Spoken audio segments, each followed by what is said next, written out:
everybody, I'm going to quickly tell you the story of how I came up with this rock. I bought this bottle of DecoArt Enchanted Magenta and quickly took it home to get out my top dot sheet and play with it. I wanted to see what it would look like, and I came up with a cute color scheme. It reminded me of a unicorn, and I thought, oh, how cute. Let's do a unicorn mandala. So I got out my Brainstorm and I began dotting. I came up with what looked like a little unicorn horn. I even tried making swooshes like little manes, and I thought, oh, this is gonna be very cute. But then I quickly figured out that this magenta enchanted stuff is not covering pencil marks. So I need this to be on a black dot so that the black dot can cover the pencil. So I got out another Brainstorm sheet and I made a bunch of black dots and waited for them to dry. With it, I'm gonna come back later and do that. And a few days later, I came back in not so good of mood, and my cute pink and purple unicorn, oh, it turned right on into a wicked swoosh. It just goes to show that your mood totally affects your art. Let me show y'all how to paint this, because this one turned out pretty cool.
empty. Aw, thank you, little bottle. Bye. Hello, new bottle. Y'all didn't think I was gonna run out of glitter, did you? No way. Let's do it.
Oh, you guys, these new colors are here to stay. What do you think about this Enchanted?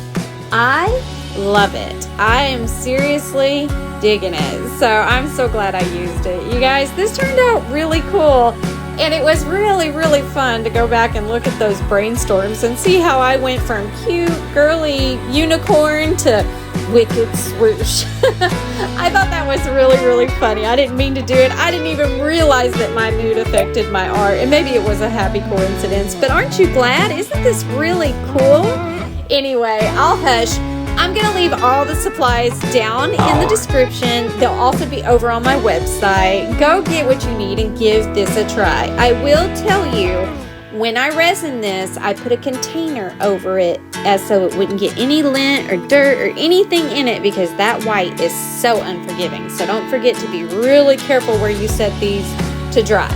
Also, I'm going to list a couple of more rocks that I used a white background on right here. I want you to go give them a watch. And until next time, rock on!